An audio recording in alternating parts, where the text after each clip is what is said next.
Fellow Ugandans, on the 14th of January 2021, we went to the polls.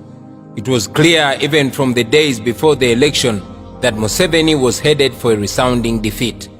Various independent opinion polls showed that Museveni could not even get 30% in a free and fair election. The mood all over the country was clear. Ugandans wanted change. Knowing what awaited him, Museveni started arresting thousands of our supporters, picking them from their homes at night, from their workplaces, or even along the roads and detaining them in unknown places. Many of our brothers and sisters disappeared and they've never been seen again. Those who have been lucky to return have spoken of being subjected to unspeakable torture and brutality. Some of our supporters have been castrated. Others have had their eyes and fingernails plucked out, their limbs broken and their manhoods shattered. On 18th and 19th of November last year, on Museveni's orders, more than 100 Ugandans were shot and killed in cold blood. After that massacre, he came out chest thumping and congratulated his boys for a job well done. Up to this day, no one has been held accountable for these crimes against humanity. Just like the cold-blooded murders of Yasin Kauma, Rita Nabukenya, Dani Cheyune, Hakim Sekamwa, Hassan Waliendo, Frank Senteza and many others, the regime silenced their grieving families, and that was it. The presidential campaign was turned into an exhibition of impunity. I survived 3 attempts at my life, and my comrades survived even many more. Some of our friends did not make it alive. Many comrades and journalists sustained permanent injuries. 2 weeks to the date of voting, my entire campaign team was arrested and subjected to all manner of torture and humiliation before they were thrown into a prison where they are languishing up to the present day. Museveni switched off the internet and ordered media houses not to report or even talk about the results from the polling stations as they came in. International election observers had already been shut out.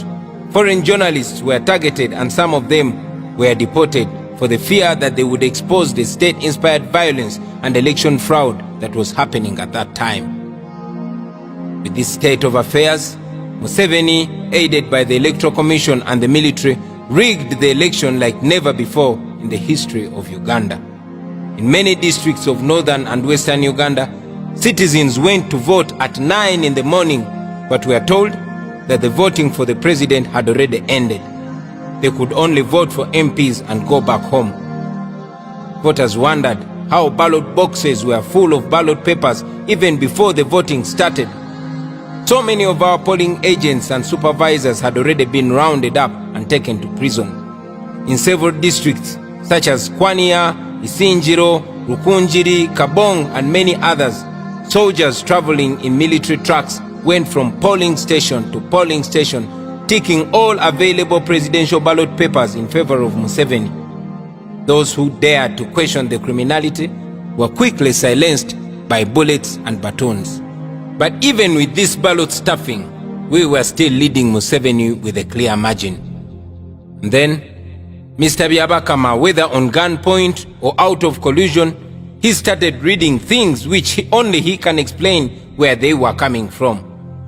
Those who represented us at the National Tally Center spoke of how state operatives filled the entire Tally Center, and it is thought that these are the people who were feeding Mr. Byabakama with the results that he was reading, completely not reflecting what had come from the polling stations. Then on the 16th of January, by 4 p.m., Mr. Byabakama completed the fraud and announced Museveni as the winner. Once again, General Museveni and his small clique of gunmen imposed themselves on the people of Uganda. Up to now, the Electoral Commission is still grappling with forged results. A look at Byabakama's declared results will shock you. These people, they did not apply any smart thinking in their rigging. It was crude. At hundreds of polling stations, the dead resurrected and voted. Byabakama claims that 100% registered voters turned up and voted. Some presiding officers were not intelligent in their overzealousness. The number of those who voted was actually more than the number of the registered voters by far. Knowing the kind of election fraud that he had just committed, Museveni quickly placed me under house arrest as hundreds of soldiers surrounded my home and our party head office. Having disabled our U-Vote app by switching off the entire internet, they knew we were still determined to tally our results, and so they started arresting all our comrades who had DRA forms. And then the abductions and kidnaps intensified in those dreaded vehicles commonly known as drones. By the time the High Court ordered for my release from house arrest, there were only 4 days remaining to petition the Supreme Court about the suppression of the voice of the people of Uganda. Despite so many doubts about the Supreme Court from so many people, we decided to give the judicial process a chance. We all now know what Museveni has done to our public institutions. The Supreme Court clearly showed outright bias. The Chief Justice, through his conduct and comments, showed that the matter before him was decided long before we even filed it.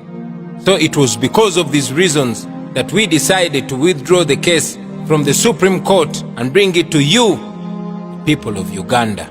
With the fraudulent announcement, Mr. Byabakama and his 6 electoral commissioners suffocated the voice of the people of Uganda. And then Mr. Uwinyidoro and his panel of 8 people shut out our evidence and denied us an opportunity to amend our petition and raise other strong grounds, an opportunity that had been given to the previous petitioners in a similar matter. All these individuals hold offices in trust of the people of Uganda, but they betrayed that trust and chose to please the one who appointed them, leaving Ugandans totally on their own. So today, I want to once again remind all of you, my fellow Ugandans, that we are on our own.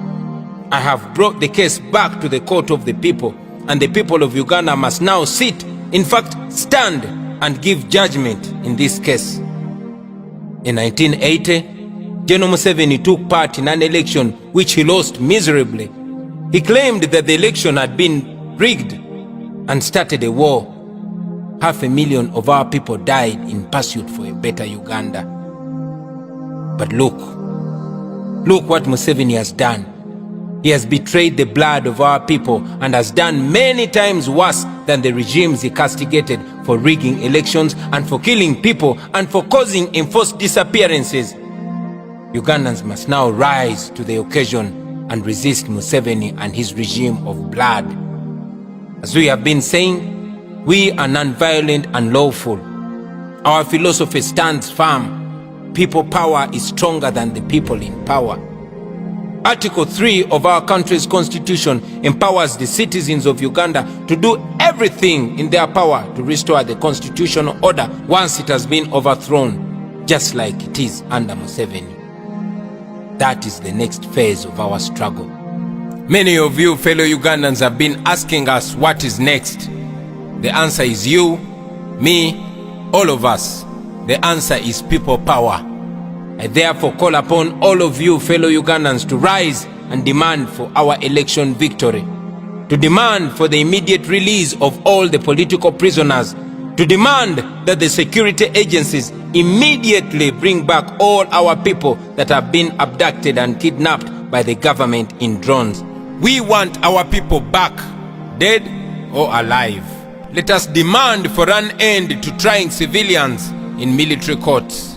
Fellow Ugandans, here and all over the world, let us stand up to the relevant offices and demand for answers.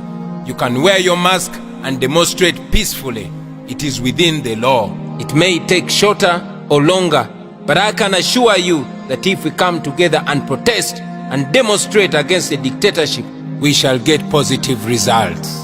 I call upon all of you fellow citizens of Uganda to rise and evoke Article 29 of our Constitution and demonstrate against a regime that has oppressed us and exploited us and turned us into slaves in our own country. To all our leaders, this is your time to offer leadership to our people as we embark on the next phase of the struggle.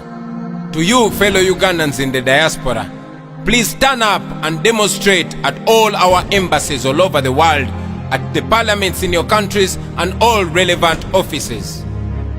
To the men and women in uniform, the police and the military, I urge you to respect the right of the people of Uganda to protest peacefully. Your constitutional duty is to offer security to the people of Uganda, not to beat them or even kill them.